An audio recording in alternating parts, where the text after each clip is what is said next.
السلام عليكم ورحمة الله وبركاته.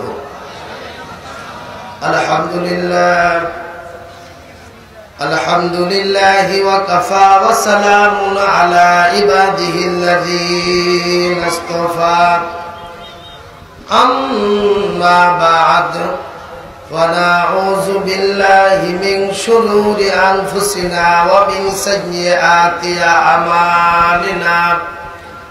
من يهده الله فلا مضل له ومن يضلله فلا هادي له. ونشهد أن لا إله إلا الله وحده لا شريك له.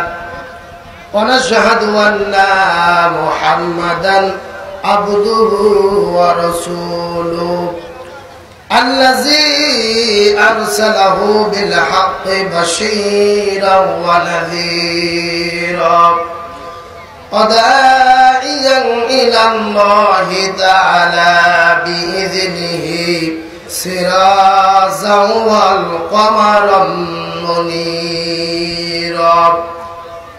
فقد قال الله تعالى في كلامه المجيد وفي فرقانه الحميد. زبان كل شكر فري أعوذ بالله من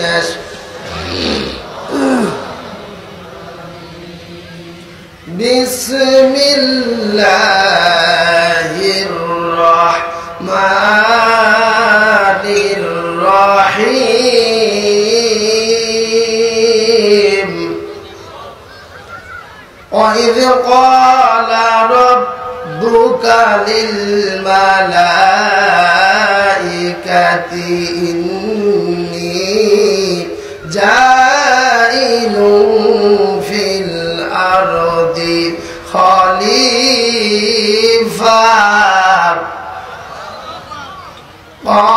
قالوا أتجعل فيها من يفسد فيها ويسفك الدماء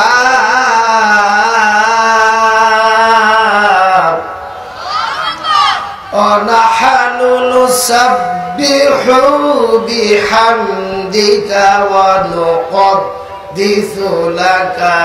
قال إني أعلم ما لا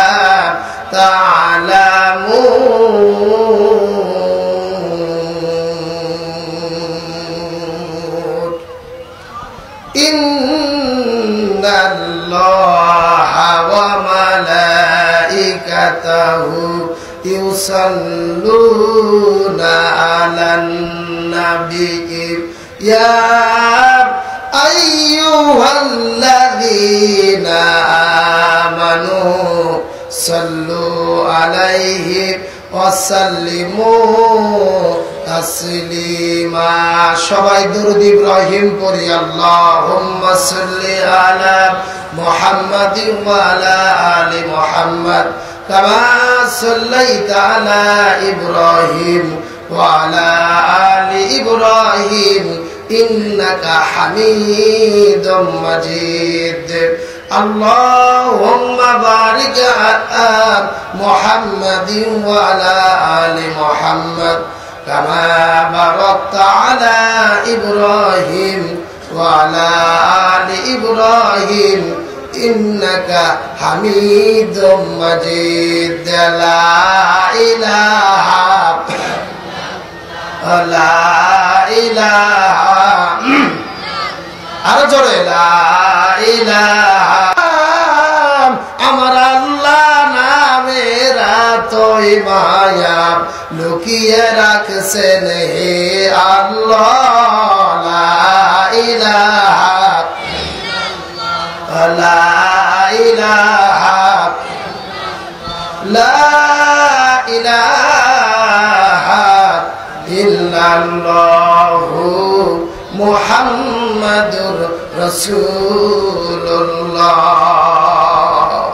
সাল্লাল্লাহু আলাইহি ওয়াসাল্লাম। মালিক ভাইয়ের মা,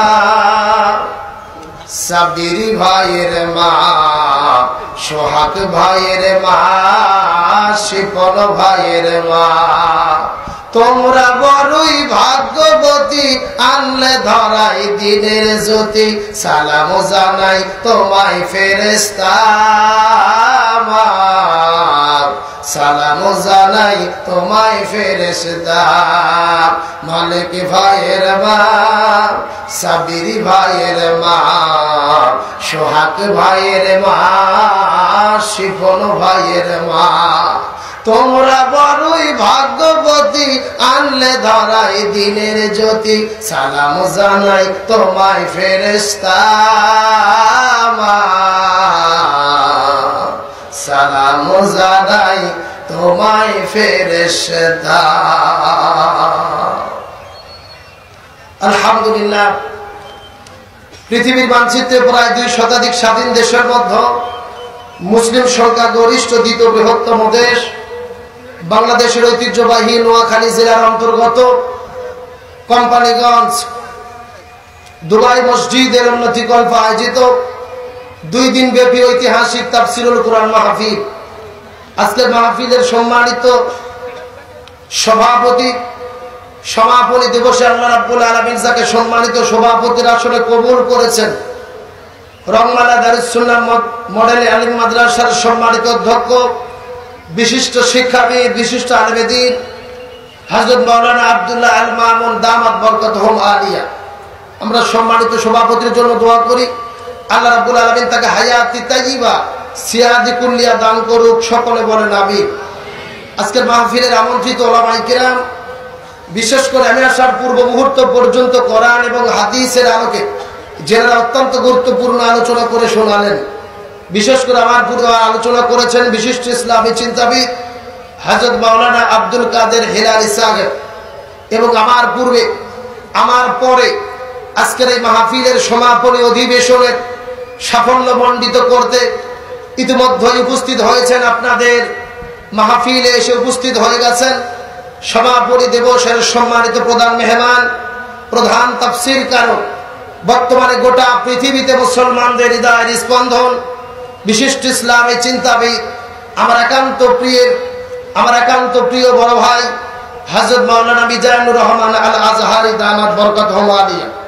আমরা সমস্ত আলেমদের জন্য দোয়া করি, আল্লাহ রাব্বুল আলামিন সবার কণ্ঠকে সারা বিশ্বের জন্য কবুল করে নিক, সকলে বলেন আমিন।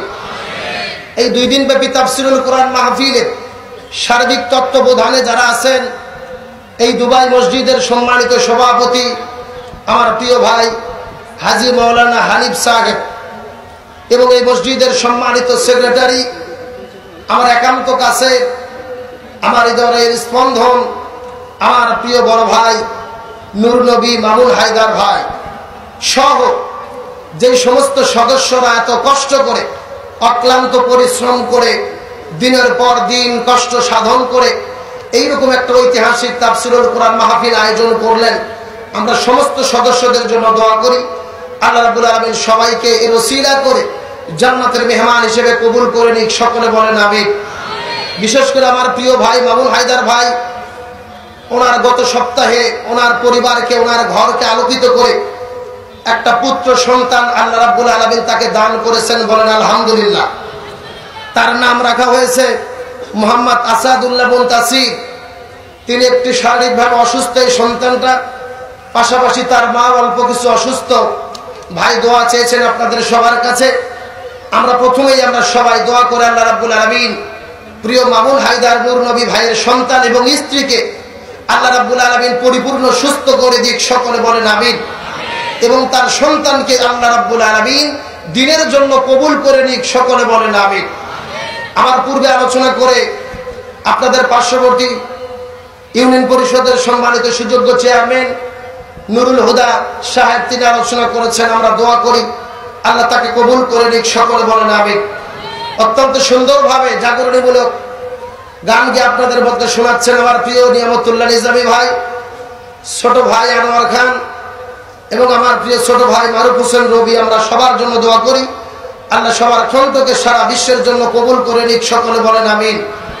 অন্যান্য অতিথিবৃন্দ, আমার সামনে উপস্থিত দিনদার পরেশগার ইমানদার মুত্তাকি ভাইরা, পর্দার অন্তরালে অবস্থানরত আমার শ্রদ্ধেয়া মা এবং বোনেরা, সকলের প্রতি শ্রেণী মোতাবেক শুভেচ্ছা জ্ঞাপন করে একদিন পরে আবারও জিজ্ঞাসা করতেছি, আপনারা সকলে কেমন আছেন?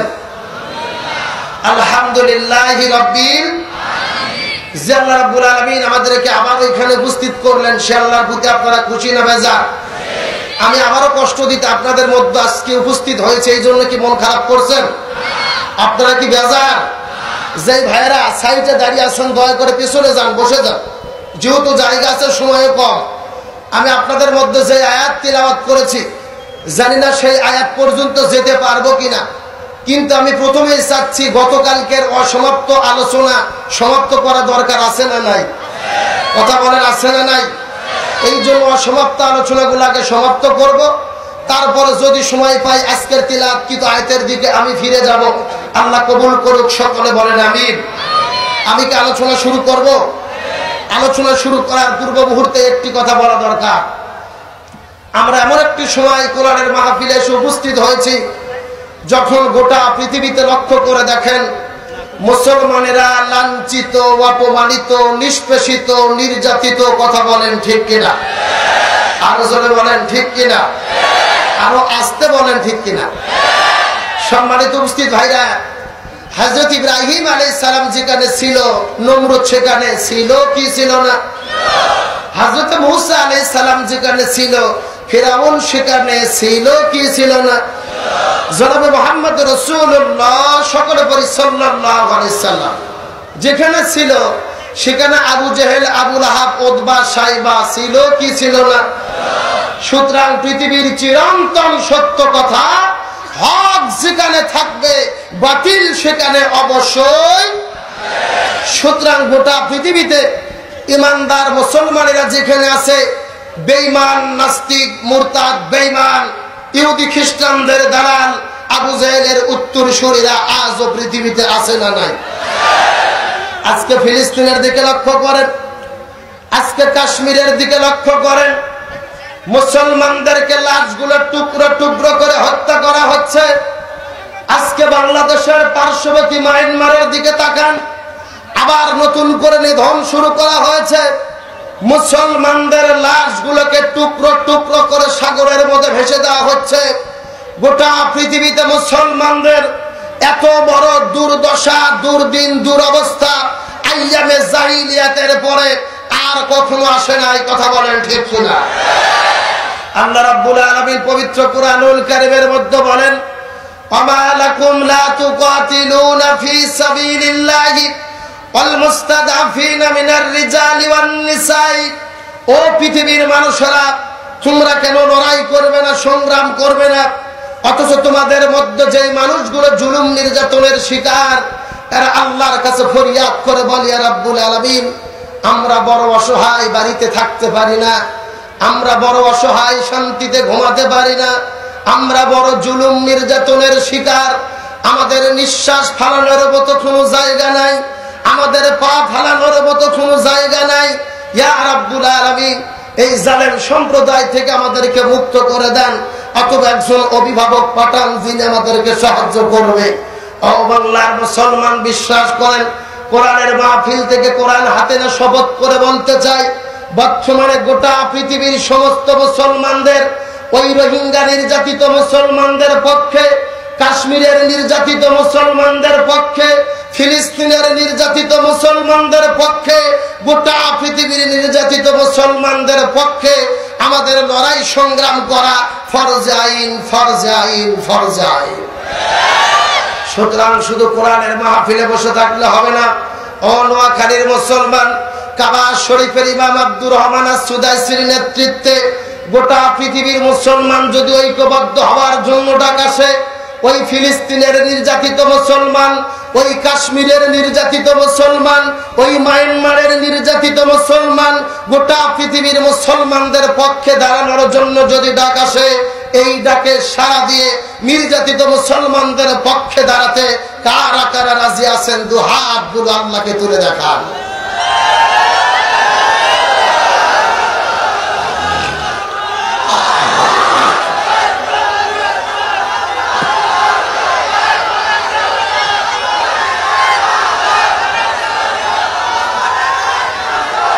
সম্মানিত উপস্থিত ভাইরা, সবাই আমার দিকে তাকান। আপনারা কি মন খারাপ করলেন?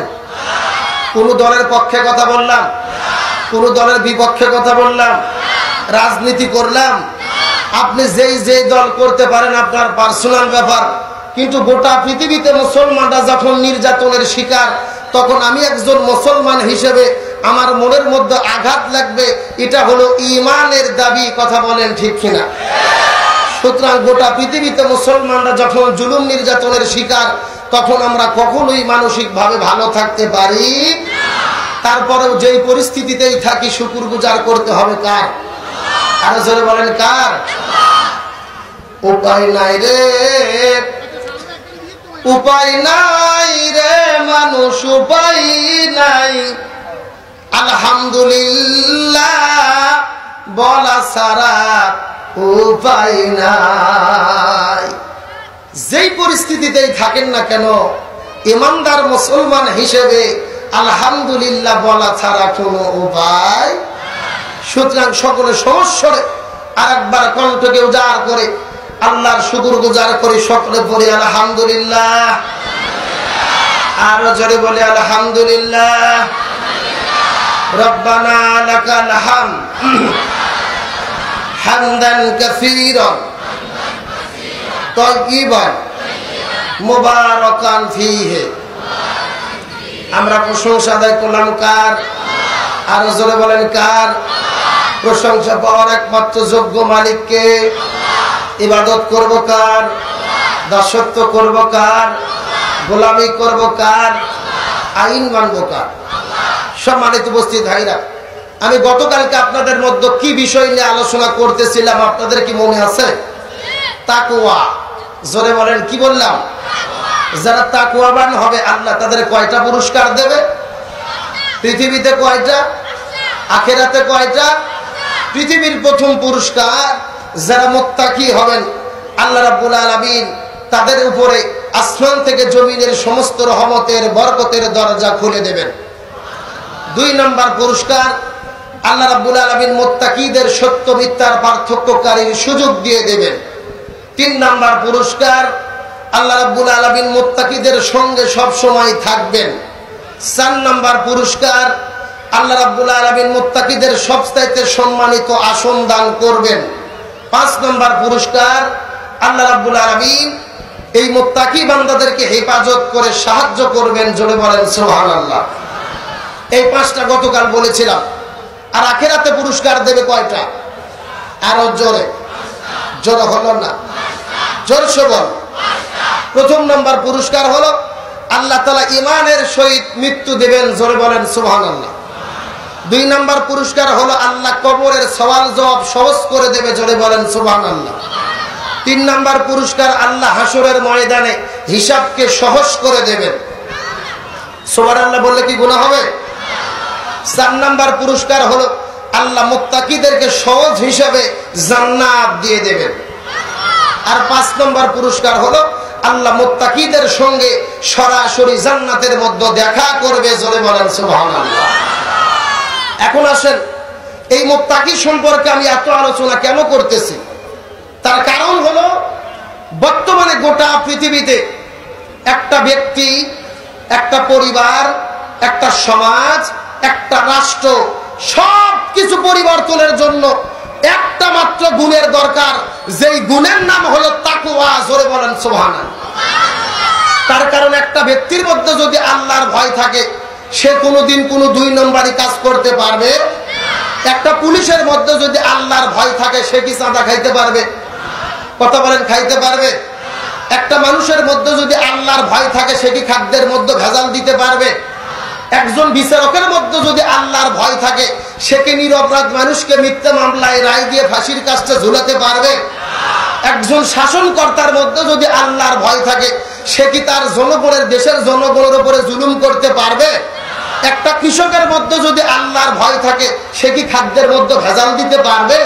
সুতরাং ব্যক্তি, সমাজ, রাষ্ট্র সবকিছু পরিবর্তনের জন্য একটা মাত্র গুণের দরকার। বলেন তো গুণটার নাম কি? আর জোরে বলেন নাম কি? সুতরাং সেই তাকওয়ার দরকার আছে না নাই? কথা বলেন আছে না নাই? যারা প্রকৃতপক্ষে মুত্তাকি হবে, বাবা হইচই করো করো, কথা হচ্ছে এই পাশে ভলান্টিয়ার ভাইরা দেখেন বসে যান, কোনো কথা হবে না, সর্বোচ্চ 1 ঘন্টা সময় পাবো, মনোযোগ দিয়ে কথা শুনতে হবে। যারা মুত্তাকি হবে তারা কি জঙ্গিবাদ করতে পারে? তার কারণ জঙ্গিবাদের সঙ্গে মুসলমানদের কোনো সম্পর্ক থাকতে পারে, তার কারণ বিষয়টি প্রমাণ হয়ে গেছে। 2 বছর আগে ঢাকার গুলশান হলিউডিজেন হোটেলে যে জঙ্গিগুলো হামলা করে ধরা পড়েছে, এই জঙ্গিগুলো কোনো মসজিদ মাদ্রাসার ছাত্র নয়, এরা তথাকথিত ইংলিশ মিডিয়াম পড়ুয়া বিশ্ববিদ্যালয়ের ছাত্র। কথা বলেন ঠিক না? সুতরাং মানুষদেরকে ধোঁকা দিয়ে বোকা বানানো যাবে না। কোরআন হাদিসের সঙ্গে মসজিদ মাদ্রাসার সঙ্গে জঙ্গিবাদের কোনো সম্পর্ক থাকতে পারে। তবে আমার ভাইরা বর্তমানে মনে কষ্ট নিয়ে বলতে হয়, যারাই আজকে কোরআনের সত্য কথা বলে, হক কথা বলে, তাদেরকেই জঙ্গি বলে অপবাদ দেওয়া হয়। সত্যের পক্ষে গান গাই বলে আমি বিদ্রোহী, সত্যের পক্ষে ডাকি বলে আমি বিপ্লবী, কোরআনের কথা বলি তাই বলে আমাকে মৌলবাদী, জিহাদের কথা বলি তাই বলে আমাকে জঙ্গিবাদী। আমি বিদ্রোহী, বিদ্রোহী, বিপ্লবী, মৌলবাদী, কেন জঙ্গিবাদী? কথা বলেন ঠিক না? সবাই আমার সঙ্গে গান। সত্যের পক্ষে গান গাই বলে আমি বিদ্রোহী, সত্যের পক্ষে ডাকি বলে আমি বিপ্লবী, কোরআনের কথা বলি তাই বলে আমাকে মৌলবাদী, জিহাদের কথা বলি তাই বলে আমাকে জঙ্গিবাদী। আমি বিদ্রোহী, বিদ্রোহী, বিপ্লবী, মৌলবাদী, কেন জঙ্গিবাদী? সবাই বিদ্রোহী, বিপ্লবী, মৌলবাদী, কেন জঙ্গিবাদী? কথা বলেন ঠিক কিনা? জন্মের পরে কানে না জানি কি দেয়নি, তুমি মৌলবাদী সারা হওনি। যারা আজকে নাস্তিক, মুরতাদ, বেঈমান, ইসলামের বিরুদ্ধে কথা বলে, বলেন তো দেখি জন্মের পরে তাদের কানে যায় হুজুর আজান দেশে কি দেয় নাই? মৃত্যুর পরে জানাজার সময় আল্লাহর নামে তাকবীর আছে না নাই? সুতরাং যাদের জন্ম হয়েছে তাকবীর দিয়ে, মৃত্যু হয় তাকবীর দিয়ে, পুরো জমিনে আল্লাহর তাকবীর দিয়ে বাঁচতে হবে। জন্মের পরে কানে আজান কি দেয়নি, তুমি মৌলবাদী সারা হওনি। আবার মরণের পরে জানাজা পড়াবে, আবার মরণের পরে জানাজা পড়াবে, তখন কোথায় পালিয়ে যাবি? বিদ্রোহী, বিদ্রোহী, বিপ্লবী, মৌলবাদী, কেন জঙ্গিবাদী? সবাই বিদ্রোহী, বিপ্লবী, মৌলবাদী, কেন জঙ্গিবাদী? কথা বলেন ঠিক না? কি মনে করে ওই হুলুমান, দাড়ি টুপি থাকলেই তালেবান? আচ্ছা, দাড়ি টুপি থাকলেই কি সে তালেবান হবে?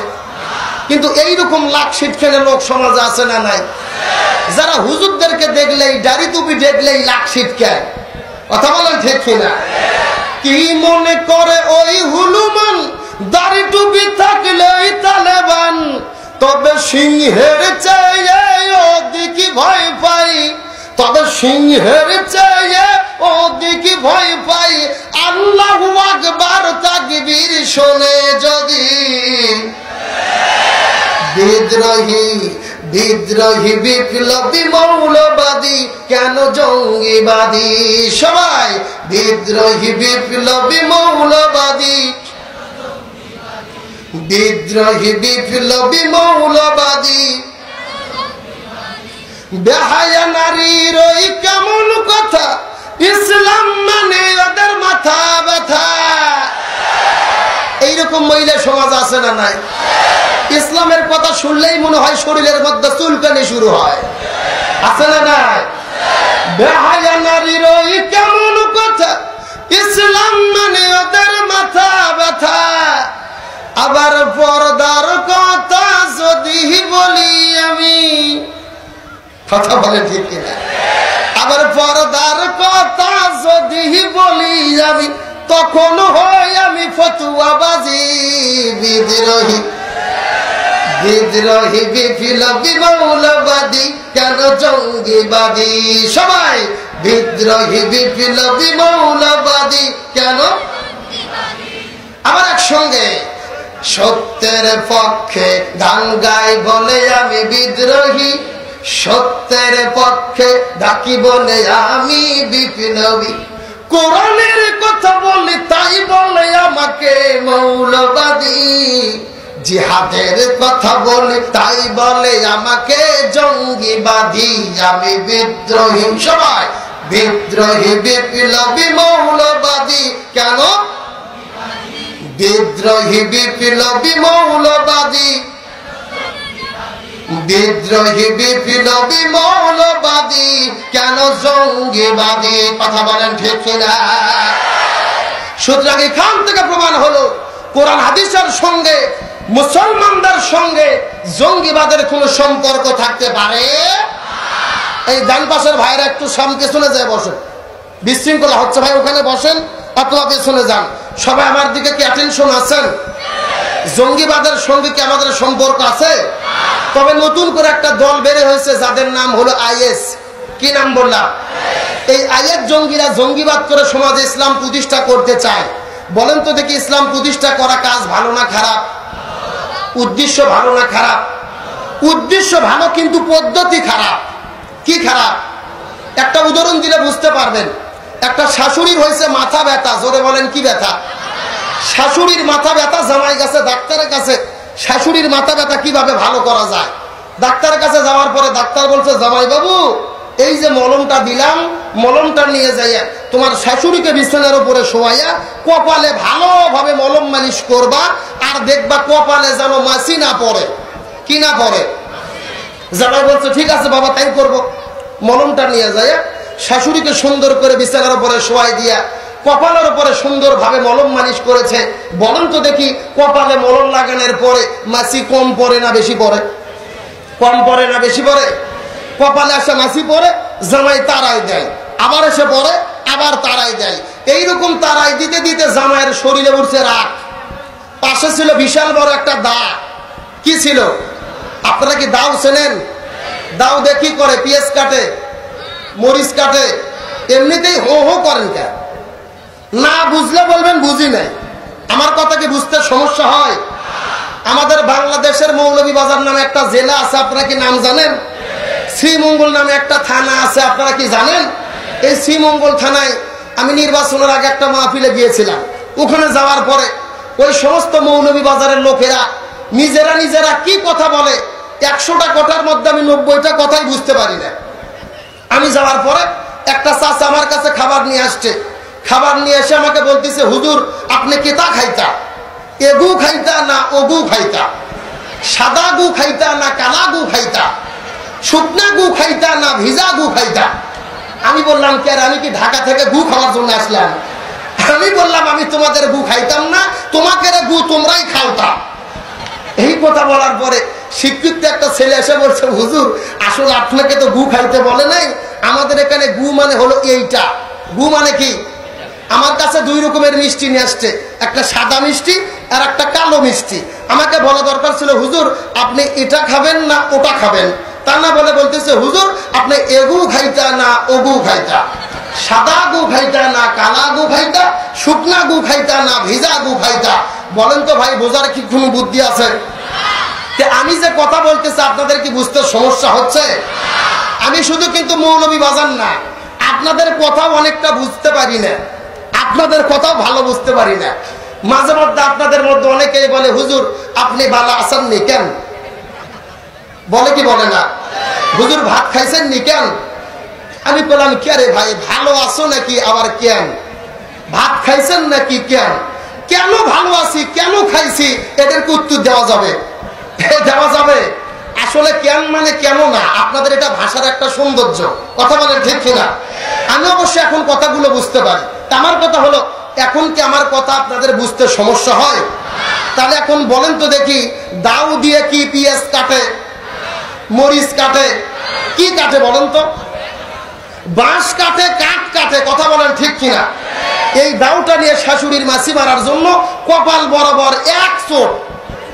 মাছি তো মরেই নাই, উড়ে চলে গেছে। শাশুড়ির মাথা কাটে 2 চাও। বলেন তো দেখি শাশুড়ি বেঁচে আছে না মরে গেছে? আমার ভাইরা, উদাহরণটা কেন দিলাম? জামাইয়ের উদ্দেশ্য ভালো ছিল, শাশুড়িকে বাঁচানো, কিন্তু মাছি মারার পদ্ধতি খারাপ হওয়ার কারণে শাশুড়িকে তো বাঁচাইতেই পারে নাই, বরং গোটা পৃথিবী থেকে হত্যা করেছে। কথা বলেন ঠিক কিনা? ও বাংলার মুসলমান, আজকেও যারা জঙ্গিবাদ করে ইসলাম প্রতিষ্ঠা করতে চায়, এদের উদ্দেশ্য ভালো, কিন্তু জঙ্গিবাদ পদ্ধতি খারাপ। আর পদ্ধতি খারাপ হওয়ার কারণে তারা তো ইসলামকে প্রতিষ্ঠায় করতে পারছে না, বরং গোটা পৃথিবী থেকে ইসলামকে গলা টিপিতে হত্যা করতেছে। কথা বলেন ঠিক কিনা? সুতরাং আমাদের সাবধান থাকতে হবে, ছেলে মেয়েদেরকে সাবধান রাখতে হবে। কোরআন হাদিসের সঙ্গে জঙ্গিবাদের কোনো সম্পর্ক থাকতে পারে। সুতরাং মহান আল্লাহ রাব্বুল আলামিন সেই সত্য কোরআন দান করলেন। এই কোরআনের ভিতরে আল্লাহ রাব্বুল আলামিন মানুষদেরকে মুত্তাকি হওয়ার জন্য আহ্বান করলেন। পৃথিবীর মানুষেরা, তোমরা মুত্তাকি হয়ে যাও, তোমরা আমার ভয়কে অনুধাবন করো, আমার অন্তরে, তোমাদের অন্তরে আমার ভয় নিয়ে জীবন যাপন করো। তার কারণ মুত্তাকি বান্দা যারা হবে, তাদের দ্বারা কখনোই কোনো অন্যায় কাজ করা সম্ভব হবে। আরো জোরে বলেন হবে। আল্লাহ রাব্বুল আলামিন এই জন্য বলেন মুত্তাকি হও। এখন আপনাদেরকে জিজ্ঞাসা করি, বলেন তো মুত্তাকি বান্দা যারা হবে, এই সমস্ত বান্দারা কি দুর্গা পূজায় যাইতে পারবে? এ কথা বলেন পারবে? আচ্ছা, আপনাদের নোয়াখালীতে নামধারী মুসলমান দুর্গা পূজায় যায়, এইরকম মুসলমান আছে না নাই? নোয়াখালীতে মনে হয় নাই, আমাদের এলাকাতে আছে। আমার একটা পরিচিত হিন্দু ছোট ভাই পার্থ দাস আমাকে বলতেছে, হুজুর, মুসলমানদের ভিড়ের ঠেলায় আমরা সঠিকভাবে পূজাই করতে পারি না। তাহলে চিন্তা করেন, হিন্দুদের দুর্গা পূজা আর মুসলমানদের এত ভিড়, তারা পুজো করতে পারে না। অনেককে যদি বলা হয়, বাবা এ হচ্ছে কেন, এইদিকে একটু দেখেন তো, অনেককে যদি বলা হয় না, তখন বলে, হুজুর দুর্গা পূজায় গেলেই কি আমি হিন্দু হয়ে গেলাম? এরকম মুসলমান আছে না নাই? আচ্ছা বলেন তো, দুর্গা পূজায় কি যাওয়া যাবে? আমার ভাইরা, কেন যাওয়া যাবে না? আমি আমার মুখের কোনো বানানো বক্তব্য বলবো না। আপনাদের যাদের মোবাইল আছে, আমার বক্তব্যগুলো রেকর্ড করে নেন, খাতা কলম থাকলে লিখে নেন। আমি কোরআন থেকে দলিল দিয়ে কথা বলবো। আল্লাহ রাব্বুল আলামিন পবিত্র কোরআনুল কারীমের সূরা হজের 30 নম্বর আয়াতে বর্ণনা করে বলেন, ফাজতানিবুর রিজসা মিনাল আওসান। ও পৃথিবীর মানুষেরা, দুর্গা পূজা যেখানে হয়, মূর্তি পূজা যেখানে হয়, সেখানে তোমরা যেও না। মূর্তি পূজা যেখানে হয়, তার আশেপাশে যাওয়া থেকেও তোমরা বিরত থাকো, হুকুম করেছেন কে? আরো জোরে বলেন কে? তাহলে দুর্গা পূজায় কি যাওয়া যাবে? অনেকে ভাই পুজোতে যাইয়া প্রসাদ খায়। প্রসাদ, আপনারা কি প্রসাদ চেনেন? মিষ্টি জাতীয় খাদ্য দেয়, বলে হুজুর 2 ধর্মের মধ্যে বন্ধন সৃষ্টি করতেছি। জোরে বলেন নাউজুবিল্লাহ। আমার ভাইরা, হিন্দুদের প্রসাদ কি খাওয়া যাবে? আমার ভাইরা, কেন খাওয়া যাবে না? এই সম্পর্কে আল্লাহ রাব্বুল আলামিন পবিত্র কোরআনুল কারীমের ভেতরে 1 নয় 2 নয় 4টি জায়গায় একই কথা বলেছেন। জোরে বলেন না সুবহানাল্লাহ। সূরা বাকারার 173 নম্বর আয়াত, সূরা মায়দার 3 নম্বর আয়াত, সূরা নাহলের 115 নম্বর আয়াত এবং সূরা আনআমের 145 নম্বর আয়াত। এই 4টা আয়াতের ভিতরে আল্লাহ তাআলা একই কথা বলেছেন। জোরে বলেন না সুবহানাল্লাহ। আল্লাহ বলে, পৃথিবীর মানুষেরা, তোমরা মনোযোগ দিয়ে শুনে নাও। মৃত জন্তু, শকুরের মাংস, রক্ত এবং আল্লাহ ব্যতীত অন্য কারো নামে যে খাবার তৈরি করা হয়, এই খাবার তোমাদের জন্য খাওয়া সম্পূর্ণরূপে হারাম হুকুম করেছেন কে? আরো জোরে বলেন কে? এখন বলেন তো, হিন্দুদের প্রসাদ কিসের নামে তৈরি করা হয়? মূর্তির নামে। জোরে বলেন কিসের নামে? সুতরাং মূর্তির নামে যে খাবার তৈরি করা হয়, এই খাবার মুসলমানদের জন্য খাওয়া যাবে? আবার নতুন করে একটা ডায়লগ শুরু হয়েছে ভাই, এই দুর্গা পুজো যখন আসে, তখন উপর থেকে শুরু করে নিচ পর্যন্ত সবাই বলে ধর্ম যার যার, উৎসব সবার। বলে কি বলে না? আচ্ছা, এই কথা বললে কি মান থাকবে? আচ্ছা, উপর থেকে শুরু করে নিচ পর্যন্ত কারা কারা আছে, এটাকে আপনারা বুঝতে পারছেন? ক্লাস 3-র একটা ছাত্রকে শিক্ষক বলছে, বাবু তুমি বানান করো তো, গুড। কি বানান করো? সঙ্গে সঙ্গে ছাত্রটা বলতেছে, স্যার আমি বলি, আপনি শোনেন। বলছে বলো। বলছে ABCD EFG HIJK LMNOP QRST UVWX YZ। ছাত্র রাগ করছে, কে রে তোরে বানান করতে বললাম গুড, আর তুই সবকিছু বললি, ঘটনা কি? তখন ছাত্র বলছে, স্যার এই গুড বানান এর ভেতরেই আছে, আপনি বের করে নেন। তাহলে উপর থেকে শুরু করে নিচ পর্যন্ত কারা কারা আছে এটাকে আপনারা বুঝতে পারছেন? আমার ভাইরা, ভাসুরের নাম জানি তবে মুখে নেওয়া, তার কারণ বর্তমানে আমরা আছি বড় মুসিবতে। আছি বড় কি? আমার ভাইরা, বিশিষ্ট শিক্ষাবিদ ডক্টর আনিসুল হক প্রথম আলো পত্রিকায় একটা কলাম লিখেছেন, কার্টুন। সেখানে তিনি লিখেছেন 3 দেশের ডাক্তারদের এক জায়গায় সমাবেশ হয়েছে। জোরে বলেন কয় দেশ? আরো জোরে, জোর হলো না। 3 দেশের ডাক্তার সমাবেশ হয়েছে, প্রতিযোগিতা হচ্ছে কোন দেশের চিকিৎসা ব্যবস্থা কত উন্নত। রাশিয়ার ডাক্তাররা বলতেছে আমাদের দেশের চিকিৎসা ব্যবস্থা এত উন্নত আমরা মাথা না কাটে মগজের অপারেশন করতে পারি। সবাই বলছে আলহামদুলিল্লাহ, এটা তো খুবই ভালো। তারপরে আমেরিকার ডাক্তাররা বলতেছে আমাদের দেশের চিকিৎসা ব্যবস্থা এত উন্নত আমরা হাত না কেটে আমাদের হাতের ভেতরের মগজের অপারেশন করতে পারি। সবাই বলতেছে এটাও তো খুবই ভালো। তারপরে বাংলাদেশের ডাক্তাররা বলতেছে আমাদের দেশের চিকিৎসা ব্যবস্থা এত উন্নত আমরা মুখ না খুলে মুখ বন্ধ রেখে দাঁতের অপারেশন করতে পারি। সবাই বলছে ভাই মাথা কাটলে তো সমস্যা, হাত কাটলে তো সমস্যা, কিন্তু মুখ তো খুললে সমস্যা নাই। ভালো ছিল, আপনারা মুখ খুলেই দাঁতের অপারেশন করবেন। তখন বাংলাদেশের ডাক্তাররা বলতেছে ভাই আমাদের সমাজের ভেতরে হাত কাটা যাবে, মাথা কাটা যাবে, কিন্তু 2 চোখ দিয়ে সব কিছু দেখা যাবে, কিন্তু মুখ খুলে বলা যাবে না। তাহলে উপর থেকে শুরু করে নিচ পর্যন্ত কারা কারা সেটাকে আপনারা বুঝতে পারছেন? আমার ভাইরা বলে ধর্ম যার যার, উৎসব সবার। আমি যদি আজকে আপনাদেরকে বলি আপনাদের বউ যার যার, হক সবার। ওরে বাবা, এত জোরে নাউজুবিল্লাহ বললেন, তার মানে কি বইয়ের চাইতে ধর্মের গুরুত্ব কম নাকি?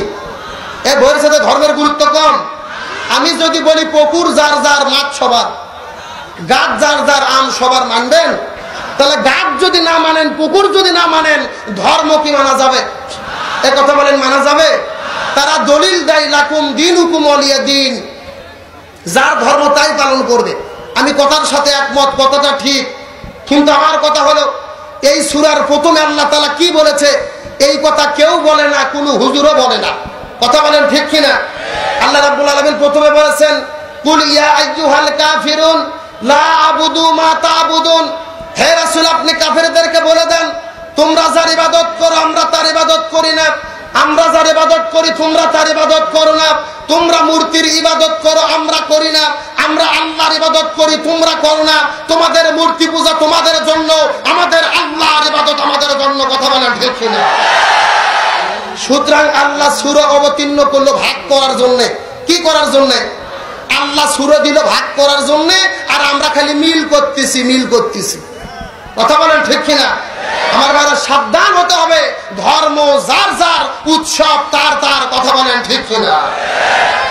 সুতরাং মহান আল্লাহ রাব্বুল আলামিন মানুষদেরকে বলে দিলেন, ও পৃথিবীর মানুষেরা, তোমরা যদি আমাকে ভয় করার নীতি অবলম্বন করো, আমার উপরে যদি তোমরা ভয় করো, আমার ভয় যদি তোমাদের অন্তরের মধ্যে থাকে, আমি আল্লাহ রাব্বুল আলামিন তোমাদেরকে জান্নাতের সুসংবাদ দিয়ে দিলাম। জোরে বলেন না সুবহানাল্লাহ। আমার ভাইরা, শান্তি পাবো কেমন ভাবে?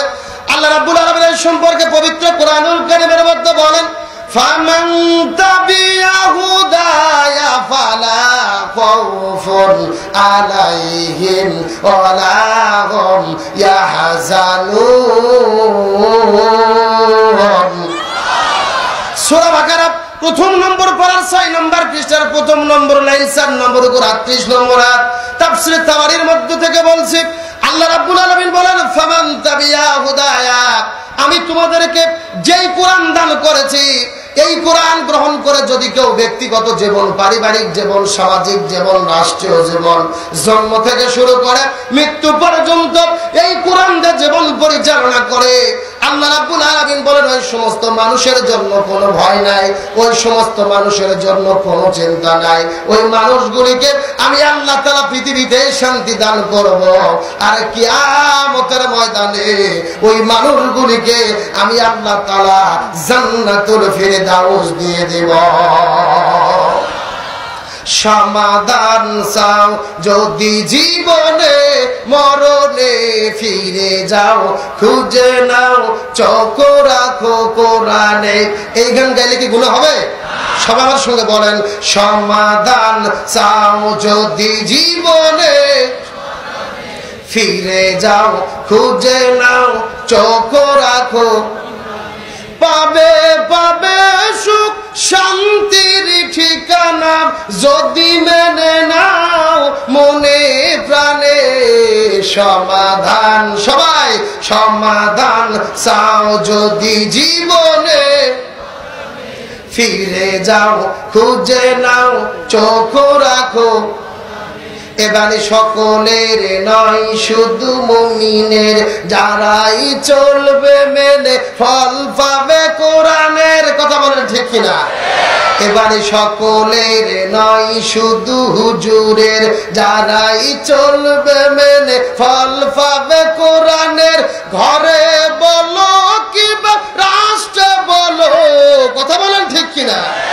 ঘরে বলো কিংবা রাষ্ট্রে বলো, অশান্তি দূর করে শান্তি আনে। সমাধান, সবাই সমাধান চাও যদি জীবনে, ফিরে যাও খুঁজে নাও চোখ রাখো। আমার ভাইর, এই কোরআনকে শুধু নিজের ব্যক্তিগত জীবনে নয়, কোন মানুষ যদি এই কোরআনকে গ্রহণ করার পরে নিজের ভিতরে আল্লাহর ভয়কে দিয়ে নিজেকে মুত্তাকি ব্যক্তি সেজে এই কোরআনকে গ্রহণ করে যদি জীবন পরিচালনা করতে পারে, আল্লাহ রাব্বুল আলামিন বলেন ওই সমস্ত মানুষের জন্য কোনো ভয় নাই, ওই সমস্ত মানুষের জন্য কোনো চিন্তা নাই।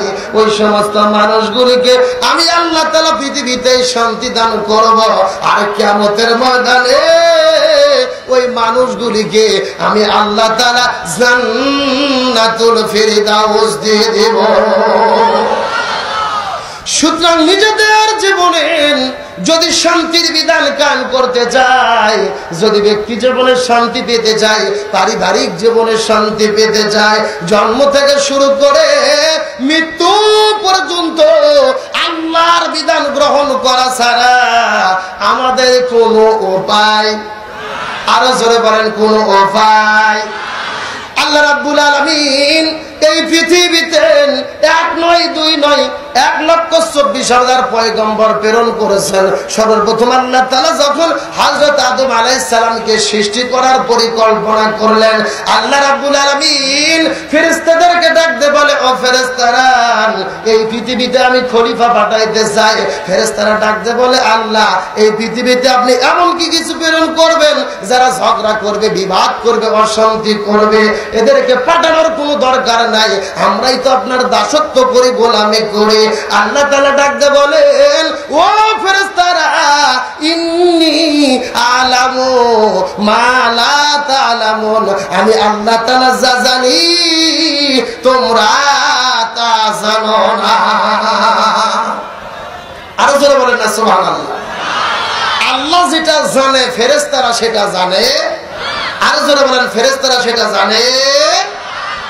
আল্লাহ রাব্বুল আলামিন আদম আলাইহিস সালামকে সৃষ্টি করার পরে সমস্ত ফেরেশতাদেরকে ডাক দিয়ে বলে, উসজুদু লি আদামা, তোমরা সবাই সিজদা করো। ফাসাজাদু, সবাই সিজদা করলেন, ইল্লা ইবলিস, কিন্তু ইবলিস সিজদা করলো না। আবা আস্তাকবারা, সে অস্বীকার করলো, অহংকার করলো। অহংকার করা কার গুণ? এই কথা বলেন কার গুণ? আরো জোরে বলেন কার গুণ? আমাদের সমাজের মধ্যে অহংকার করে এইরকম লোক আছে না নাই? এই কথা বলেন আছে না নাই?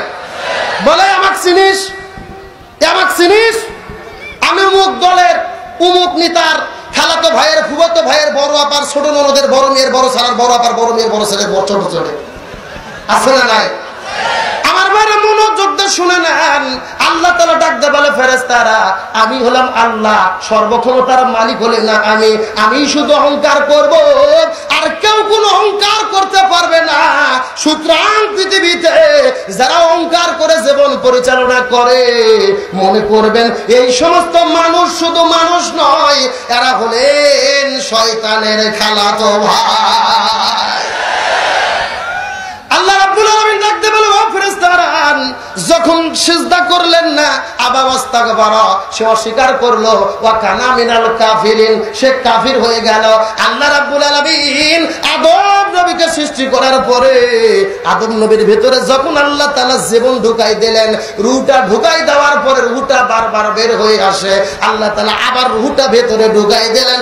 ওই ভিতরে রূহটা ঢুকে দেওয়ার পরে আদম নবীর ভিতরে জান্নাতের ভিতর হযরত আদম আলাইহিস সালামের ভিতরে ছটফটানি ব্যারাম শুরু হয়েছে। জোরে বলেন কি ব্যারাম? জোরে বলেন কি ব্যারাম? আপনারা কি ছটফটানি ব্যারাম বোঝেন? মুরগি ডিম পাড়ার পরে কি রকম করে আপনারা কি জানেন? আপনারা কি জানেন? এইরকম ছটফটানি খেলে এই দিক থেকে ওই দিক দৌড়ায়, ওই দিক থেকে ওই দিক দৌড়ায়। এমন সময় আল্লাহ রাব্বুল আলামিন নাউমাকুম সুবাতা, জান্নাতের নিয়ামত আদম নবীকে ঘুম দান করে দিলেন। জোরে বলেন না সুবহানাল্লাহ। তাহলে ঘুম কিসের নিয়ামত? জান্নাতের নিয়ামত। জোরে বলেন কিসের নিয়ামত? এই নিয়ামতকে আমরা সবাই পাইছি ভাই। দেখবেন বড় লোক কোটিপতি বিশাল বড় বাসা করতে, 5 তলা ফ্ল্যাট, তারপরও ঘুম নাই, অথচ ভ্যান চালায়, ভ্যান চালাইতে চালাইতে গাছের নিচে ভ্যানটা রেখে গাছের ছায়ায় ঘুম পারে। এইরকম লোক আছে না নাই? এ কথা বলেন আছে না নাই? এই 2-3 বছর আগের ঘটনা ভাই। আমি এই লাইলাতুল কদর রজনীতে আমি দোয়া করব, মোনাজাত করার আগে মুসল্লিদের উদ্দেশ্যে কিছু বয়ান করতেছি। এমন সময় কিছু মুসল্লি বলতেছে হুজুর অত বয়ান করা লাগবে না, আমাদেরকে দোয়া করে ছেড়ে দেন, আমরা বাড়ি যেতে চাই। আমি বললাম বাবা ভাগ্য রজনী, তোমরা একটু দোয়া করো, আল্লাহ তোমাদের ভাগ্যের পরিবর্তন করতে পারে। আমাকে বলছে হুজুর আপনার বুদ্ধি শুনে আমরা 4 বছর দোয়া করছি, ইবাদত করছি, কোনো কাজ হয় না। আমি বললাম কেন?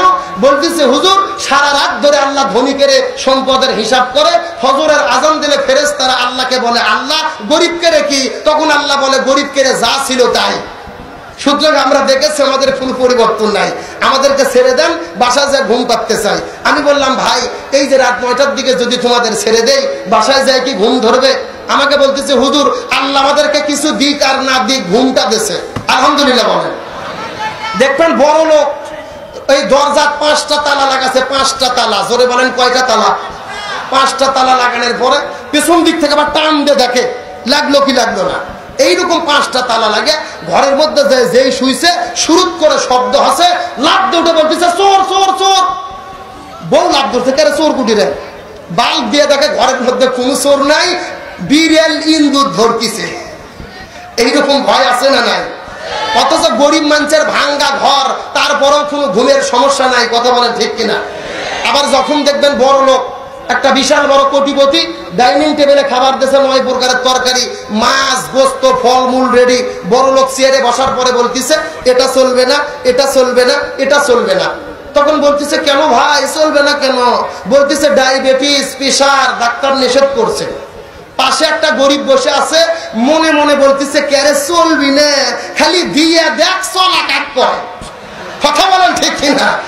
এই জন্য আল্লাহ গরিব করে বাড়ি দেয়নি, ঘুম দিয়েছে, খাবার দেয়নি, রুচি দিয়েছে, আল্লাহকে গরিব করে ঠকাইছে ভাই।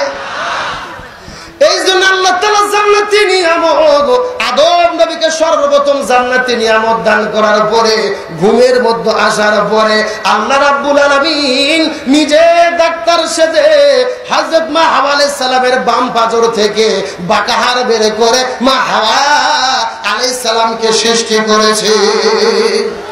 আদম আলাইহিস সালামের বাম পাজরের বাঁকা হাড় থেকে কাকে সৃষ্টি করেছেন? আচ্ছা আল্লাহ তাআলা সোজা হাড় না দিয়ে বাঁকা হাত দিয়ে মহিলাদেরকে বানালো, এর পিছনে হিকমত আছে না নাই? মহিলারা সৃষ্টিগত ভাবে একটু কি, আরো জোরে বলেন কি? সুতরাং এই বাঁকাদেরকে যদি জোর করে সোজা করতে চান, সোজা কি করা যাবে? যাবে না। তাদেরকে আদর ভালোবাসা দিয়ে সোজা রাখতে হবে। কথা বলেন ঠিক কিনা? আল্লাহ রাব্বুল আলামিন মা হাওয়াকে সৃষ্টি করার পরে সুন্দর করে বউ সাজায়া সুন্দর করে আদম নবীর সামনে মোড়ার উপরে বসায় রাখলেন।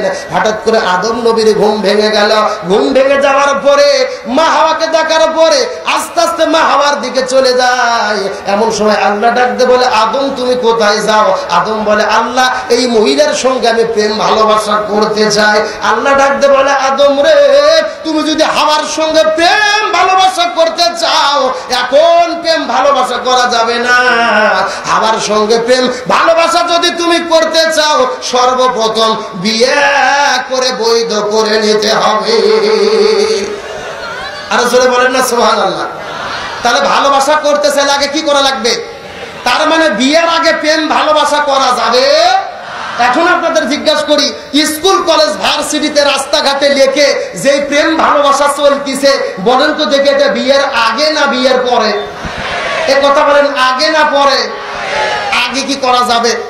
এ কথা বলেন যাবে? আবার ছেলে মেয়ে প্রেম প্রীতি করে, মেয়ের বিয়ে হয়েছে 3 বছর হলে পেটত বাচ্চা, বাপ মাও জানেই না। ঘটনা ঘটে কি ঘটে না? আচ্ছা, এইরকম পালিয়ে বাবা মার অনুমতি ছাড়া বিয়ে করলে কি বিয়ে হবে?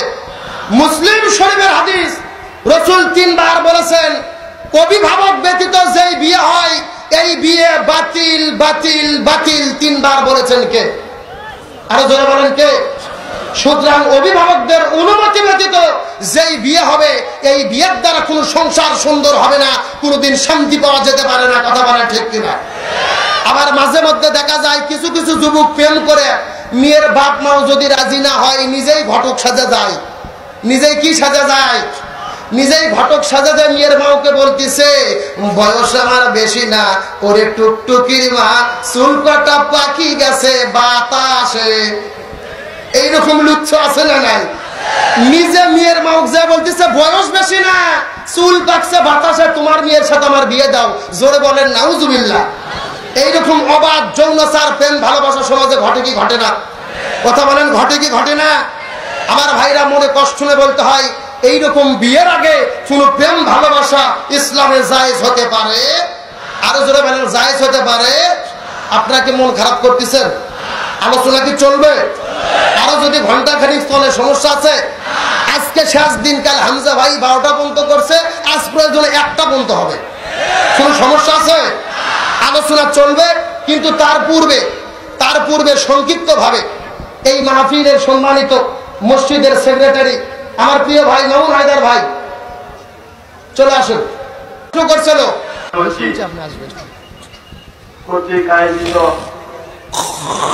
আজকে 2 দিন ব্যাপী তাফসীরুল কোরআন মাহফিলের আজকে সমাপনী অধিবেশন, সমাপনী দিবস। আমি এখানে সংক্ষেপে কিছু কথা বলবো, কথা বাড়াবো না। এই জন্য আমি একটু অসুস্থ গলায় ঠান্ডা লাগছে। এখানে বার্ষিক প্রতিবেদনে হিসেবে নিয়েছে। সমস্ত প্রশংসা আল্লাহ তাআলার জন্য, যার অশেষ রহমতে এই উত্তর রামপুর হাজী ইতিশের জাম মসজিদ খানা 1900 সমস্ত সাহাবায়ে কিরামদেরকে ডাকতে বলে, ও সাহাবীরা, মহিলাদের আমল করতে হবে 4টে। এই 4টা আমল যদি কোনো মহিলা করতে পারে, আল্লাহ রাব্বুল আলামিন তাদেরকে জান্নাতের 8টা দরজা খুলে দেবে। রাসূল বললেন, 1 নম্বর হলো নামাজ, 2 নম্বর রমজান মাসের রোজা, 3 নম্বর হলেন স্বামীর খেদমত, আর 4র্থ নম্বর হলেন সতীত্বের হেফাজত, পর্দা। এই আলোচনা শোনার পরে হযরত আলী ফাতেমার কাছে চলে গেলেন। ফাতেমাকে ডাকতে বলে, ফাতেমা, রাসূল বলেছেন মহিলাদের জন্য আমল করতে হবে 4টে। এই 4টা আমল করলে জান্নাতের 8টা দরজা খুলে যাবে। এই আলোচনা শোনার পরে ফাতেমা এক দৌড়ে রাসূলের কাছে চলে গেলেন। রাসূলের কাছে বলি, ইয়া রাসূলুল্লাহ, আপনি নাকি বলেছেন মহিলাদের জন্য আমল করতে হবে 4টে। ইয়া রাসূলুল্লাহ, এই 4টা আমলই মহিলাদের জন্য জরুরি, কিন্তু আপনার কাছে আমি জানতে চাই এই 4টা আমলের ভিতরে সবচাইতে দামি আমল কোনটা? ফাতেমা কি প্রশ্ন করছে আপনারা কি বুঝতে পারছেন? এই 4টা আমলের মধ্যে সবচেয়ে দামি আমল কোনটা আমাদের জানা দরকার আছে না নাই? আমাদের দরকার না থাকলেও মা বোনদের আছে, কথা বলেন ঠিক কিনা? রাসূল বলে ফাতেমা নামাজ হলো ওয়াক্ত মতো ফরজ, ফজরের সময় ফজর, যোহরের সময় যোহর, আসরের সময় আসর, মাগরিবের সময় মাগরিব, ইশার সময় ইশা। নামাজ হলো ওয়াক্ত মতো ফরজ। রমজান মাস যখন আসবে তখন রমজান মাসে রোজা রাখা ফরজ। আর স্বামী যখন কাছে থাকবে তখন স্বামীর খেদমত করা ফরজ। স্বামী যখন কোথায় থাকবে, এ কথা বলেন, কোথায় থাকবে? একটা স্বামী যদি বউ রেখে বিদেশ যায়, স্ত্রী কি চাইলেও স্বামীর খেদমত করতে পারবে? দেখবেন বউ তুই স্বামী বিদেশ চলে গেছে, বইয়ের নামে অ্যাকাউন্ট, 10 বছর পরে স্বামী বাড়িতে আসে দেখে বউও নাই, অ্যাকাউন্টে টাকাও নাই। এইরকম ঘটনা ঘটে কি ঘটে না? এই জন্য রাসূল বলে ফাতেমা নামাজ হলো ওয়াক্ত মতো ফরজ, রমজান মাসে রোজা ফরজ। স্বামী যখন কাছে থাকবে তখন স্বামীর খেদমত করা ফরজ। আর পর্দার কোনো বয়স নাই, পর্দার কোনো মুহূর্ত নাই, পর্দার কোনো সময় নাই। একটা মহিলা যুবতী হওয়ার পর থেকে প্রতিটি জায়গায় প্রতিটি মুহূর্ত পর্দা মেনে চলা ফরজ। এমন সময় ফাতেমা ডাকতে বলে, বাবা গো, আমি বুঝতে পারলাম মহিলাদের জন্য 4টা আমলই জরুরি, কিন্তু 4টা আমলের ভিতরে সবচেয়ে দামি আমল হলো পর্দা। সবচেয়ে দামি আমলের নাম কি? আরো জোরে জোরে হলো না, চল বল। সেই পর্দায় সমাজের মধ্যে নাই, কথা বলেন ঠিক কিনা? আমার ভাই একজন মানুষ পাতিলের মধ্যে শুটকি মাছ রেখেছেন, শুটকি মাছ রাখার পরে পাতিলের মুখটা খোলা রেখেছেন, ঘরের দরজা খোলা রেখেছেন।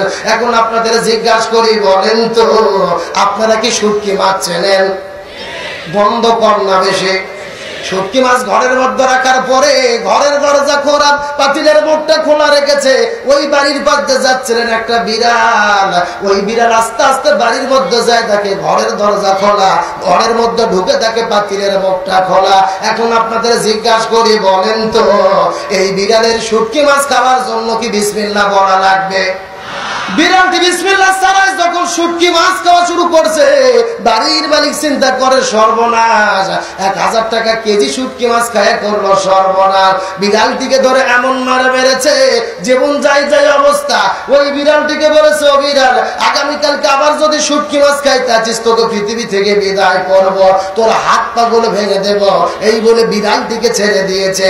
পরের দিনে পাতিলের মধ্যে আবার শুটকি মাছ, পাতিলের মুখটা খোলা, ঘরের দরজা খোলা রেখেছে।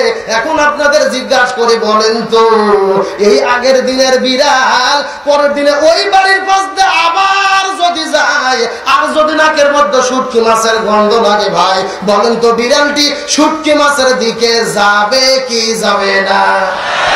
বিড়ালটি শুটকি মাছের দিকে অবশ্যই দৌড়ে যাবে। বিড়ালের চিন্তা হলো জীবন যাই চলে যাবে, যতক্ষণ জীবন আছে ততক্ষণ শুটকি মাছ খাওয়া লাগবে, কথা বলেন ঠিক কিনা? আমার ভাইরা শুটকি মাছকে যদি রক্ষা করতে চান, ঘরের দরজা বন্ধ করেন, পাতিলের মুখটা বন্ধ করেন, শুটকি মাছ এমনিতেই রক্ষা পাবে, কথা বলেন ঠিক কিনা? আমার ভাইরা ঠিক একরকম ভাবে সুন্দরী সুন্দরী মেয়েদেরকে স্কুল কলেজ ভার্সিটিতে মেয়েদেরকে রাস্তাঘাটে বেপরদা করে ছেড়ে দেবেন। আর যুবকদেরকে বলবেন ইফটিজিং এর আইন আছে, র‍্যাপ আছে, পুলিশ আছে, জেল আছে, জুলুম আছে, কোনো লাভ হবে না। শুটকি মাছের গন্ধ পাইলে বিড়াল যেই রকম দৌড়ায়, ওই বেপরদা মহিলা দেখলে এই যুবক গুলো সেই রকম দৌড়াবে। এই জন্য আল্লাহ তাআলা কুরআনুল কারীমের মধ্যে বলেছেন, ওয়াকরনা ফি বুয়ুতিকুন্না ওয়ালা তাবাররাজনা তাবাররুজাল জাহিলিয়াতিল উলা।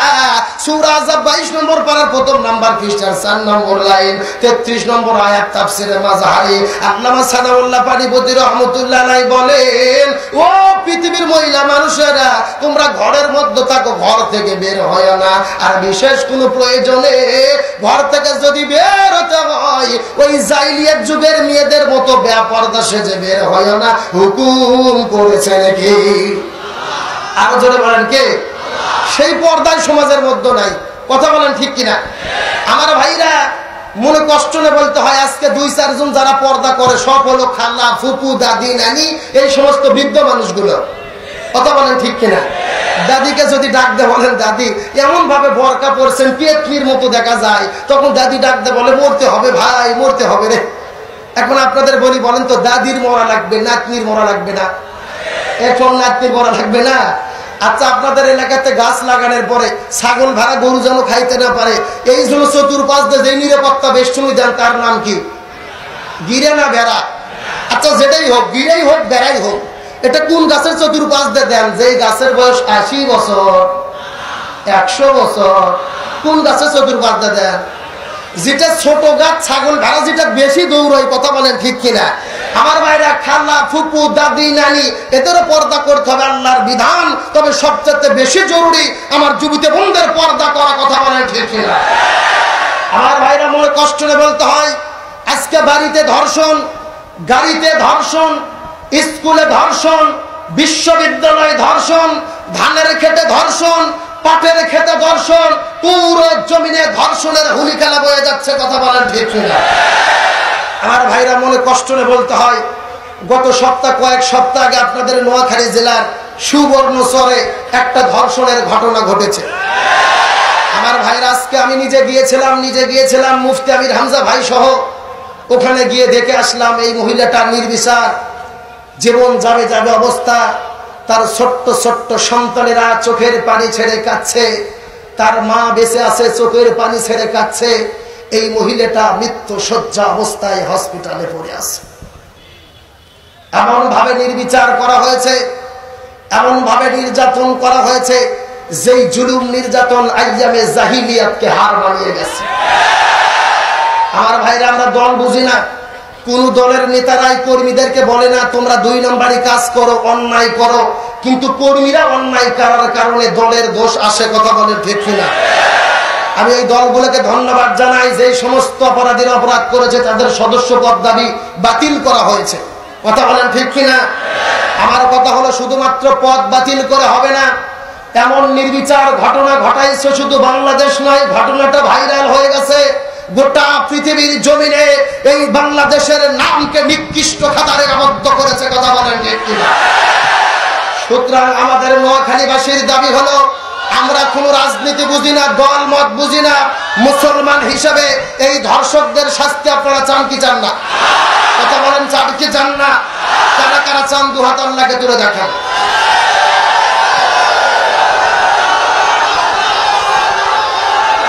আমার ভাইরা, হাত নামান, হাত নামান, সময় কম, শোনেন সবাই, হাত নামান। আপনারা কি মন খারাপ করলেন? মন খারাপ করলেন? এটা কি কোনো দলীয় দাবি? এটা কি কোনো দল এই কাজকে সমর্থন করতে পারে? যেটা অন্যায়, আইন সবার জন্য সমান, কথা বলেন ঠিক কিনা? আমরা মাননীয় প্রধানমন্ত্রীকে ধন্যবাদ জানাই, তাদের সদস্য পদ বাতিল হয়ে গেছে। আমরা মুসলমান হিসেবে দাবি করি তাদেরকে দ্রুত গ্রেপ্তার করে এমন দৃষ্টান্তমূলক শাস্তি দেওয়া হোক, যাতে বাংলার জমিনে এমন ধর্ষণ আর না হয়, কথা বলেন ঠিক কিনা? এখন আসেন, মা বোনদেরকে বলি, সরকার যতই নিরাপত্তা দিতে চাক, আপনারা নিরাপত্তা হতে পারবেন না যতক্ষণ না আপনার কোরআনের বিধান, পর্দা মেনে চলবেন। আমার সঙ্গে কি আপনারা একমত? সরকার যতই র্যাব, পুলিশ, বিজিবি দিয়ে কাজ হবে না, আগে মহিলাদেরকে পর্দা করতে হবে, কথা বলেন ঠিক কিনা? এই জন্য পর্দার দরকার আছে না নাই? এই জন্য ফাতেমা ডাকতে বলে, বাবা গো, আমি বুঝতে পারলাম মহিলাদের জন্য 4টা আমলই জরুরি, কিন্তু 4টা আমলের ভেতরে সবচাইতে দামি আমলের নাম পর্দা। আমার ভাইরা, মনোযোগ দিয়ে শোনেন, এই পর্দা ছাড়া কোন মহিলা কখনো নিরাপদ থাকতে পারবে না, কথা বলেন ঠিক কিনা? আমার ভাইরা, কিন্তু মনে কষ্ট নিয়ে বলতে হয়, বাংলাদেশের মহিলারা পর্দা জীবিত অবস্থায় করে না, মরার পরে পর্দা শুরু হয়, কথা বলেন ঠিক কিনা? আপনাদের নোয়াখালীতে মহিলা মারা গেলে কাপড় দেয় কয়টা? ছেলেদের কয়টা? আচ্ছা, ছেলেদের 3টা, মহিলাদের 5টা। এর পিছনে কারণ আছে না নাই? আল্লাহ মহিলাকে কবরের মধ্যে দিল 5 পিস, আর আমার মা বোনেরা আগে পড়তো 3 পিস, তারপরে 2 পিস, আর এখন 1 পিস পরে ঘরে। আর যুবকরা ফসলা ফুসলি করলে হয় 10, কথা বলেন? এই যে ঈদের সময় ড্রেস নামে পাকি, ঝিলিক, মাজাক্কালি, এই ড্রেসগুলো কত পিস? 1 পিস, 1 পিস, জোরে বলেন কত পিস? এই 1 পিস কাপড়ের জন্য অনেক মা বোনেরা আত্মহত্যা করে, কথা বলেন করে কি করে না? আচ্ছা, আপনাদের এলাকাতে মহিলা মারা গেলে কবর করে কোন পর্যন্ত? বুক পর্যন্ত। ছেলেদের কোন পর্যন্ত? তাহলে মহিলাদের কবরের মধ্যে কবর আছে না নাই? পর্দা আছে না নাই? কিন্তু ভাই, আমাদের দেশে ফতুয়া শুরু হয় মরার পরে। মরার কি? বাঁচা থাকতে ফতুয়া নাই। একটা শালি মারা গেছে, শালি কে মারা গেছে? শালি মারা গেছে। কিছু হুজুর গ্রামের দৌড়ে আসছে, বলছে ঢাক ঢাক, কাপড় দিয়ে ঢাক। একটু ঢাকতে দেরি হয়েছে, সাপোর্ট মারছে, কাপড় দিয়ে লাশটা ঢেকে রাখছে। এখন বলেন তো দেখি, মহিলাদের লাশ মরার আগে ঢাকা দরকার না মরার পরে? যেই মহিলা সারা জীবন বেপর্দা হইয়া পোল্ট্রি মুরগির মতো আজরা পাঁজরা বের করে বেপর্দা হইয়া পুরো নোয়াখালী জেলা ঘুরেছে, ওই মহিলা মরার পরে 36টা কাপড় দিয়ে কি কোনো কাজ হবে? কথা বলেন, কোনো কাজ হবে? এই শালি মারা যাওয়ার পর একটা দুলে ভাই আসছে, আসে বলছে আমার আদরের শালি, আদরের শালি। হুজুররা বলছে হারাম, দুলে ভাইয়ের জন্য শালির লাশ দেখা হারাম। দুলে ভাই বলছে না আমার আদরের শালি, আমি একটু লাশটা দেখতে চাই। হুজুররা বলছে না হারাম। দুলে ভাই বলছে আমার আদরের শালি, আমি একটু লাশটা কাদের উপরে নিয়ে কবরে খাটনিটা নিয়ে যেতে চাই। হুজুররা বলছে না হারাম। দুলে ভাইয়ের জন্য শালির লাশ দেখা হারাম, শালির লাশ ধরা হারাম, শালির লাশ বহন করা হারাম। হারাম হারাম হারাম। ফতুয়া শক্ত না নরম? কিন্তু মরার আগে কি কেউ ফতুয়া দিয়েছে? দুলা ভাইটা সাইডে যে মুচকি মুচকি হাঁটতেছে, তখন হুজুররা বলছে কে বাবা হাসো কেন? দুলা ভাই বলছে হাসার কারণ হলো আমি বুঝবার পারতেছি না হারাম কখন হয়। এই শালি বেঁচে থাকা অবস্থায় আমার ডিসকভার মোটর সাইকেল পেছনে উঠাইয়া পুরা নোয়াখালী জেলা ঘুরেছি, মাঝে মধ্যে হাইড্রোলিক ব্রেক মারছি, শালি চাপে ধরছে, কোন হুজুর ফতুয়া দিল না হারাম। আজকে মরে গেলে বলতেছে হারাম। আমি বুঝবার পারতেছি না হারাম কখন হয়। দুই কান্ডের দুই ফেরেশতা আছে না নাই? এরা আল্লাহকে বলতেছে আল্লাহ আমরাও তো বুঝবার পারতেছি না। তখন আল্লাহ বলছে ফেরেশতারা রে, এই দেশের নাম হলো বাংলাদেশ রে। এই বাংলাদেশে মরার পরে ফতুয়া শুরু হয়। কখন ফতুয়া? একটা শিল্পী আসলো আইয়ুব বাচ্চু। কি শিল্পী? আমি 12 মাস তোমায় ভালোবাসি, তুমি অবসর পাইলে আসিও। এই লুচ্চ গান গাইছে না? আমার কথা হলো আইয়ুব বাচ্চু মরে গেল, সব হুজুর ফতুয়া দিচ্ছে আইয়ুব বাচ্চু জাহান্নামে যাবে, জাহান্নামে যাবে, জাহান্নামে যাবে। আমার কথা হলো ঠিক বলেন না, আমার কথা হুজুরদের বিরুদ্ধে। আইয়ুব বাচ্চু যখন গান গাইছে জীবিত অবস্থায়, তাকে তো কোনোদিন কোরআনের দাওয়াত দেননি। কথা বলেন, কথা বলেন। আপনি বেঁচে থাকতে তো ফতুয়া দিলেন না, মরে গেলে বলতেছেন জাহান্নামে যাবে। আইয়ুব বাচ্চু যদি কিয়ামতের দিনে আল্লাহর আদালতে আপিল করে যে হুজুররা বেঁচে থাকতে ফতুয়া দেয় নাই, মরলে ফতুয়া দিয়েছে, আপনি কি জবাব দিতে পারবেন? কথা বলেন, জবাব দিতে পারবেন? এই জন্য মরলে ফতুয়া দিয়ে লাভ নাই। রাসূল বলেছেন যে মরে গেছে তার গল্প বাদ। কথা বলেন ঠিক কিনা? তার ভালো মন্দ নিয়ে সে চলে গেছে, কিন্তু আমাদের ফতুয়া দিতে হবে বেঁচে থাকতে। কথা বলেন ঠিক কিনা? এই জন্য মা বোনদের পর্দার দরকার আছে না নাই? এই জন্য ফাতেমা ডাকতে বলে বাবা গো, আমি বুঝতে পারলাম মহিলাদের জন্য 4টা আমলে জরুরি, কিন্তু সবচেয়ে দামি আমলের নাম হলো পর্দা। এই কথা বলার পরে গতকালকের আলোচনা রাসূল বলে ফাতেমা তুমি হবে জান্নাতি নারীদের সর্দারনি, কিন্তু তোমার আগে একজন মহিলা জান্নাতে যাবে, তার নাম হলো উম্মে জামিলা। মনে আছে না নাই? নামটা কি? আরো জোরে। আমার সময় ফাতেমা ডাকতে বলে বাবা গো, উম্মে জামিলা কেন সর্বপ্রথম জান্নাতে যাবে জানতে চাই। রাসূল বলে ফাতেমা উম্মে জামিলা কেন সর্বপ্রথম জান্নাতে যাবে এটা যদি জানতে চাও, তাহলে আগামীকাল তুমি উমুক পাহাড়ের পাদদেশে চলে যাও। উমুক পাহাড়ের পাদদেশে উম্মে জামিলার বাড়ি, তুমি সেখানে যে তদন্ত করে দেখো। এই কথাটি বলার পরে পরের দিন সকালবেলা ফাতেমা বাড়ি থেকে বের হওয়ার পরে আস্তে আস্তে উম্মে জামিলার বাড়ির দরজায় যাওয়ার পরে ডাকতে বলে বোন আমার জামিলা। জামিলা ঘরের মধ্যে থেকে বলে কে ডাকে? ফাতেমা বলে আমি নবীর মেয়ে ফাতেমা। এই কথা শোনার পরে উম্মে জামিলা কান্না শুরু করলেন। ফাতেমা ডাকতে বলে বোন আমার জামিলা, আমার কথা শুনে আপনি কেন কান্দেন জানতে চাই। উম্মে জামিলা বলে বোন আমার আপনার সঙ্গে আমি একটু দেখা করতে চাই। ফাতেমা বলে রে জামিলা তুমি ঘরের দরজা খোলা আমাকে দেখতে পারবে? এমন উম্মে জামিলা বলে বোন আমার ফাতেমা আমি আপনার সঙ্গে এখন দেখা করতে পারবো না, তার কারণ হলো আমার স্বামী বাড়িতে নাই। আমি আজকের মতো আপনি ফেরত যান। আপনি যদি আমার সঙ্গে দেখা করতে চান আগামীকালকে আবার আমার বাড়িতে আসবেন। আজকে রাতের বেলা আমি স্বামীর থেকে অনুমতি নিয়ে রাখবো, আর আগামীকালকে আপনি যখন আমার বাড়িতে আসবেন আমি তখন আপনার সঙ্গে দেখা করব। স্বামীর অনুমতি ব্যতীত আমি কারো সঙ্গে দেখা করতে পারবো না। স্বামীর অনুমতি ব্যতীত আমি কারোর সঙ্গে দেখা করতে পারবো? মা বোনদেরকে ডাকতে বলি, মা বোনেরা আপনাদের জন্য 5 মিনিটের আলোচনা মনোযোগ দিয়ে শোনেন। উম্মে জামিলা কেন জান্নাতি নারীদের সর্দারনি ফাতেমার আগে জান্নাতে যাবে, আর ফাতেমা কেনই বা জান্নাতি নারীদের সর্দারনি হলো? ফাতেমা মনটা খারাপ করে বাড়ির দিকে চলে যায়। পরের দিনে বাড়ি থেকে বের হওয়ার পরে আস্তে আস্তে উম্মে জামিলার বাড়ির দরজায় চলে গেলেন। উম্মে জামিলার বাড়ির দরজায় যাওয়ার পরে উম্মে জামিলার ঘরের দরজা খুলে গেল। ফাতেমা ঘরের মধ্যে ঢোকার পরে উম্মে জামিলার সঙ্গে দেখা করলেন। উম্মে জামিলার সঙ্গে দেখা করার পরে ফাতেমা যে সর্বপ্রথম উম্মে জামিলা জান্নাতে যাবে এটা এখন পর্যন্ত ফাতেমা উম্মে জামিলাকে জানায় নাই। ওই বিষয়টা গোপন করে ফাতেমা ডাকতে বলে, বলে আমার জামিলা তুমি বলো তো তুমি তোমার জীবনে কি কি আমল করো আমি জানতে চাই। এমন উম্মে জামিলা বলে, বোন আমার ফাতেমা আমি তেমন কিছু আমল করি না, সর্বমোট আমল করি 5টা। জোরে বলেন কয়টা? আরো জোরে। চলো হলো না? আমি আমল করে 5টা। ফাতেমা ডাকতে বলে, বোন আমার জামিলাল তুমি একটু দয়া করে বলো তুমি কি কি 5টা আমল করো জানতে চাই। জামিলা বলে, বোন আমার ফাতেমা আমি 1 নম্বর নামাজ পড়ি, 2 নম্বর রমজান মাসে রোজা রাখি, 3 নম্বর স্বামী যখন কাছে থাকে স্বামীর খেদমত করি, আর 4th নম্বর পর্দার বিধান মেনে চলি, আর 5ম নম্বর হলো আমি স্বামীর অনুমতি ব্যতীত আমি কারো সঙ্গে দেখা করি না। আর জয় বলেন না সুবহানাল্লাহ। স্বামীর অনুমতি ব্যতীত আমি কোনো কাজ করি। আর আমাদের মা বোনেরা স্বামীর অনুমতি ব্যতীত অনেক কাজ করে কি করে না? স্বামী আসছে আসার নামাজ পড়ে আসে, স্ত্রীকে বলছে স্ত্রীকে ভাত দাও খেয়ে শুয়ে পড়বো। স্ত্রী বলছে স্বামীকে ধৈর্য মহৎ গুণ, 8 ঘন্টা ধৈর্য ধরেন। বলছে কেন 8 ঘন্টা ধৈর্য ধরতে হবে?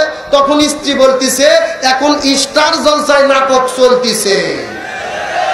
এই কথা বলার পর স্ত্রী স্টার জলসা নাটক দেখতেছে, স্বামী খাটের উপর বসে থেকে বলতিছে ইন্নাল্লাহা মাআস সাবিরিন, ধৈর্যশীলের সঙ্গে আল্লাহ আছে।